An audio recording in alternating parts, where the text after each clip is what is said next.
चलिए, बहुत बहुत शुक्रिया हमें ज्वाइन करने का। हस्ब मामूल जिस तरह से आज माह मुबारक का महीना जो है वो इस वक्त चल रहा है, और इस सिलसिले में हमारी यही कोशिश रहती है कि हमारे व्यूअर्स जो है उन तक कोई न कोई ऐसा डॉक्टर पहुंचाए ताकि जो आजकल बीमारियां देखने को मिल रही हैं कि रमज़ान के महीने में किस तरह का एहतियात बरतना है, वही उसी सिलसिले में आज हमारे साथ हमारे गेस्ट हैं doctor Parvez Sajad, senior consultant. आज इनसे जानने की कोशिश करेंगे कि आया ये जो बीमार है इन्हें किस तरह का एहतियात करना है रोज़ों में, और कौन सा ऐसा बीमार है जो रोज़ा नहीं रख सकता है और कौन सा ऐसा बीमार है जो रोज़ा रख सकता है। सर, टाइम देने के लिए आपका बहुत बहुत शुक्रिया। अस्सलाम वालेकुम वरहमतुल्लाहि वबरकातुहू। जैसा कि आपने पूछा कि आज रमज़ान मुबारक का महीना चल रहा है, शुरू हो चुका है, और इसमें सबसे बड़ी दिक्कत जो आती है, अब जो अक्सर घरों में बीमार होते हैं जिनका ब्लड प्रेशर होता है, शुगर की बीमारी है या कई और बीमारियों में लोग मुब्तला हैं, तो वो रोज़ा रखें या ना रखें, ये पहला क्वेश्चन है। और अगर रखें तो कैसे रखें। तो तीसरा है कि दवाइयाँ जो हैं उनकी चल रही हैं वो कैसे चलाएं, उनको कैसे खाएं। तो इस सिलसिले में ये बहुत ही कम्प्लेक्स टॉपिक है कि रोज़ा कौन रखे कौन ना रखे। लेकिन मेरा इसमें यही मानना है कि जो बीमार लोग हैं उनको अपनी बीमारी के हिसाब से ही देखना पड़ेगा, और सबसे बेहतर एडवाइस उनकी यही होगी जो उनको डॉक्टर साहब देख रहा है। शुगर के पेशेंट को अपना डॉक्टर देखता है वो, और ब्लड प्रेशर के मरीज़ को अपना डॉक्टर देखता है। जहाँ वो दिखाते हैं, जिस डॉक्टर साहब को दिखाते हैं, तो उससे वो पहले मशवरा लें कि मैं रोज़ा रखूं या ना रखूं, और अगर रखूं तो मैं अपनी दवाइयाँ कैसे लूं। लेकिन जनरल में मैं यहाँ आपसे कहूँगा कि आजकल की 2-4 बीमारियाँ जो बहुत ज़्यादा पाई जाती हैं, नंबर 1 है ब्लड प्रेशर। ब्लड प्रेशर का बीमार अगर स्टेबल है, उसका ब्लड प्रेशर स्टेबल है, तो अपनी दवाई कंटिन्यू कर सकता है, और जिसमें उसे कोई दिक्कत रोज़ा रखने में नहीं आएगी। तो रही बात उसकी जो दवाइयाँ चल रही हैं, वो सहरी के वक्त भी ले सकता है, वो इफ्तार के वक्त भी ले सकता है। लेकिन एक दवाई होती है जिसमें डायूरेटिक होता है, जिससे यूरिन ज़्यादा आता है, तो बेहतर है कि वो शाम को ना लें ताकि उनकी नींद जो है रात को डिस्टर्ब ना हो। और जो उनके डॉक्टर साहब जो हैं, जो इनको ट्रीटमेंट कर रहे हैं, उनसे वो बेहतर मशवरा ले सकते हैं। दूसरी जो सबसे बड़ी और अहम बीमारी है वो है डायबिटीज़, शुगर की बीमारी। शुगर की बीमारी के भी 2 मतलब के तरह के मरीज़ हमारे पास आते हैं। एक जो जिनको टैबलेट्स चलती हैं, जिन्हें हम ओरल ड्रग्स देते हैं, और दूसरा है जो इंसुलिन पे रहते हैं।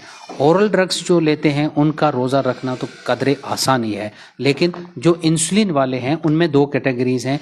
एक तो मल्टीपल इंजेक्शंस लेते हैं, 3 या 4 या 5 इंजेक्शन दिन में, उनका रोज़ा रखना तो काफ़ी मुश्किल है। और जो 2 डोजेस लेते हैं मॉर्निंग और इवनिंग में, अगर वो अपनी बीमारी उनका शुगर कंट्रोल में है, तो वो 2 डोजेस लेके सहरी और इफ्तारी में शुगर्स कंटिन्यूसली चेक करके अगर उनका कंट्रोल रहता है तो वो बेहतर है।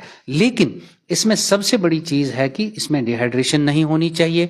अगर शुगर के मरीज़ को डिहाइड्रेशन हो गई, उसका शुगर ज़्यादा या कम हो जाएगा, उसकी कॉम्प्लिकेशंस बहुत बढ़ेंगी। तो उसको इम्पॉर्टेंट है अब उस वक्त अपनी बीमारी को संभालना, रादर की रोज़े पे ध्यान देना। अगर उसको कोई भी दिक्कत होती है तो बेहतर है कि वो रोज़ा ना ही रखें। तीसरी बीमारी जो आजकल ज़्यादा है, क्योंकि किडनी डिजीज़ तो काफ़ी है, किडनी डिजीज़ में भी कैटेगरीज आपकी हैं। जो माइल्ड रीनल फेलियर है वो रोज़ा आराम से रख सकते हैं, उनमें कोई दिक्कत नहीं है। लेकिन जिनका एडवांस रीनल फेलियर है तो उनका रोज़ा रखना बहुत ही मुश्किल है, क्योंकि उनकी बहुत सारी दवाइयाँ चलती होती हैं और उनको डाइटरी रेस्ट्रिक्शंस काफ़ी ज़्यादा होती है। तो रोज़ा वही रख सकता है जो प्रॉपर डाइट ले सकता है। अगर कोई मरीज़ है जो प्रॉपर डाइट नहीं ले सकता है, वो खा नहीं सकता है, तो उसका रोज़ा रखना उसके लिए हलाकत है। जिसको अल्लाह ने माफ़ किया है तो उसमें हम और कुछ नहीं कर सकते। सर, फूड की यहाँ पर बात करें, जिस तरह आपने पेशेंट्स की बात की कि ये पेशेंट जो है इन्हें जो जैसे शुगर पेशेंट है या बीपी से कोई मुब्तला है, तो वही अगर हम बात करेंगे कि डाइट किस तरह का यहाँ पर कंट्रोल करना चाहिए हमें, क्योंकि सहरी और इफ्तारी के दरमियान ऑलमोस्ट 17 आवर्स का रोज़ा हमें रखना है, तो ये पेशेंट किस तरह अपने आप को मेंटेन करेगा, ऐसा कौन सा फूड इनके लिए बेहतर रहेगा ताकि ये सस्टेन कर सके। देखिए, फूड का भी अपना इंडिविजुअलाइज्ड है। अगर नॉर्मल बंदा है तो अपना फूड अपने तरीके से लेगा, लेकिन जो बीमार बंदा है तो उससे ज़्यादा है कि जो लोकल डॉक्टर उससे ट्रीट कर रहा है उसकी हिदायत पे वो चले। क्योंकि जैसे आप डायबिटीज़ लेते हैं, इसमें आपको कार्बोहाइड्रेट बहुत कम लेने हैं, तो कार्बोहाइड्रेट कम लेके वो फैट और प्रोटीनेशियस डाइट ज़्यादा ले सकते हैं। अगर मॉर्निंग में सहरी में वो चिकन लेते हैं या वो मीट का कोई पीस लेते हैं, रोटी लेते हैं, तो वो उनके लिए बेहतर रहेगा। और शॉर्ट जो कार्बोहाइड्रेट्स हैं जिससे शुगर जल्दी बढ़ता है, तो इफ्तारी के वक्त वो इस्तेमाल कर सकते हैं। इसी तरह रीनल का अपना एक डाइट शेड्यूल होता है, तो वो उसी हिसाब से चलना है। हाँ, दिक्कत ये हो सकती है कि शुगर वाले बीमार को कि उनमें शुगर के कम होने के चांसेस ज़्यादा रहते हैं, तो उनके लिए बेहतर मशवरा यही है कि वो अगर उनका शुगर कंट्रोल है तो जो ही वो रोज़ा शुरू करते हैं तो अपनी ड्रग्स जो है उनको थोड़ा सा मॉडिफाई करना है, उनको कम करना है, इंसुलिन डोज भी थोड़ा सा कम करना है, और जो ड्रग्स वो ओरली ले रहे हैं उनको भी थोड़ा कम करना है। सर, जाते जाते आखिरी सवाल आपसे पूछना चाहूँगा, जो पेशेंट जिन्हें बहुत ज़्यादा पानी पीना चाहिए या उस तरह के कोई भी पेशेंट होते हैं कि वो पानी ज़्यादा इस्तेमाल करते हैं रोज़े के बगैर, तो उन्हें किस तरह एहतियात बरतना चाहिए, किस तरह वो अपने आप को हाइड्रेट रख सके?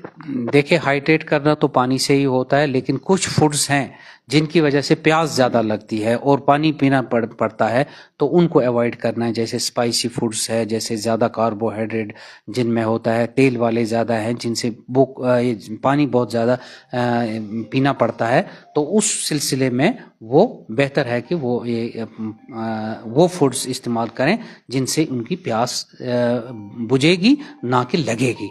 तो उसमें मेन यही होगा कि स्पाइसी जो भी है वो बिल्कुल कम कर दें ताकि उनकी प्यास कम लगे। बाकी रही डिहाइड्रेशन की, डिहाइड्रेशन को तो आप वैसे फूड्स से तो करेक्ट नहीं कर सकते।